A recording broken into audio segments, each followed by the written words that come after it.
Hey guys, it is Tuesday the 30th, getting close to that tail end of this month and this quarter, and it's been one hell of a push. Let me tell you, this last weekend and yesterday was just some heavy duty, hardcore crap that we had to get done. But my team is they're doing their damnedest. I mean, I had people up at 1 a.m. last night clearing deals just so we can get them closed this month. They're throwing Hail Marys like crazy to make sure things get done because we're under such strain with these changes in the market, such changes in our ability. I mean, just with Fannie and Freddie and all this stuff, finding people to take these deals when we have them. We're going to do everything we can to get them closed because we don't know what the outcome is going to be. So we're putting everything in. So I got underwriters, closers, processors, junior processors, assistants. Everybody is putting in more time than I've seen ever. Right. And so, I mean, especially my boy Marquise, man, thank you, man. I appreciate you doing what you're doing. And then all my closers that are on these files, I believe me, I can go into every single person: Kevin, Sandra, Donna, Ellen, Carla. I mean, I can name every member of my team. And right now there's 32 or 33 of them right now. So they're doing some amazing things. So if you guys are talking to a team member of mine, you're on the phone with them, thank them for what they're doing because they're bleeding to get these deals done. So to get into some other stuff, I know we talked about last week what's happening and that we're seeing the rates go up, and there is still a lot of tears over that, which I can understand. That you're seeing things one way and things are changing on it. They got the rug yanked out from underneath us. But I wanted to talk to you about, when I encourage an investor when they're getting started. Many of you will probably recall this conversation up front. Your job as the CEO of your startup real estate investment business is to ensure you're finding properties that will stay reasonably rented for the time you own it, that you're going to have minimal maintenance on it. So when you purchase it, it's got, all the things done to it that you need done, get those inspections, send the inspector back out, make sure things are done, because there's humans working on these things and humans can miss things. So we need other humans to back it up, right? This is not saying somebody's going to stick you and try and cut corners, just to make sure that they don't have an opportunity to miss something, because again, human error, it happens. We're riddled with it, with myself and my team. So there's that. The other thing is you want to find a place where you can raise rents, right? And we're living in an inflationary environment. We talk about inflation all the time. We talk about what's happening out there because of the demand that's out there for housing, because that we have major shortages, and because we have inflation, we're going to see rent raises. Now, I have seen different places. Search the internet, take a look at it. Right now, it could be a little skewed as far as what the actual rental numbers are nationally, because we have had, I don't have confirmation of it today, we have had rent being dropped in places like New York, in the Bay Area, places where people are leaving to try and keep occupants in there. I've heard from several people that are clients of ours that live in these areas saying, yes, they've seen housing expenses drop in those highly populated areas. So you think about the extreme population in those smaller areas, New York, Bay Area, that kind of thing. And if they're dropping rents, that's affecting a large percentage of the population.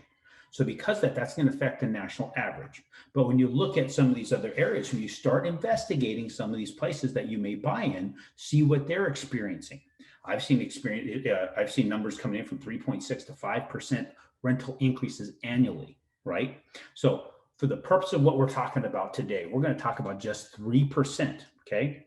So what I'm going to share with you is something that is, the source of a lot of tears right now for folks. They're looking at the interest rates today and worried about, whether or not they're going to cash flow. They just got their cash flow eaten up by the fact that we used to be at, let's just say they could have, I can't guarantee it because every situation is different. This is just for the purposes of illustration. I'm not quoting a rate here. Let's just say 3.5% interest rate on a $100,000 property with 20% down. That's an $80,000 loan for $359.24 per month. That's the principal and interest. Does not include taxes and insurance.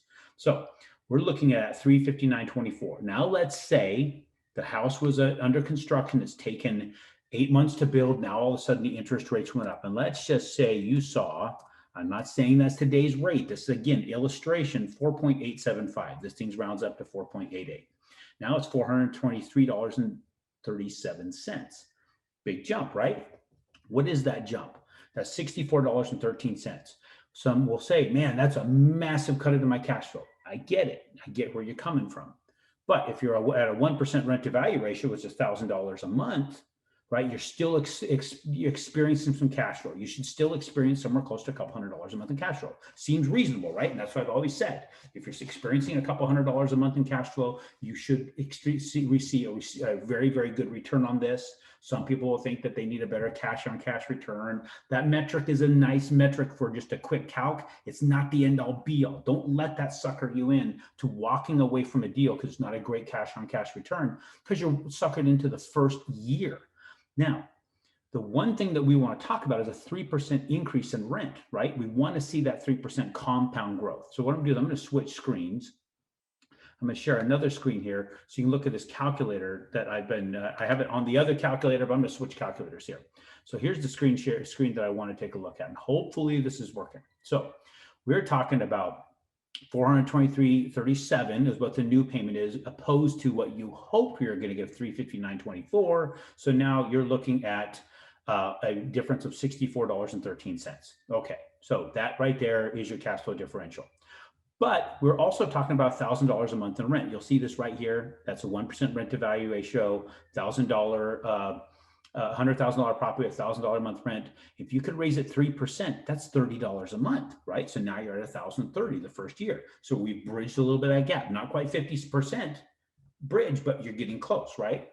Then you get to the next year, $1,030. You're raising it 3% again. That's $30.09. And now you've gone up to $60.90. So not bad, right? You got this jump of what you're experiencing here. So now with that, you get to raise that rent on the third year. The third year, that $1,060, right?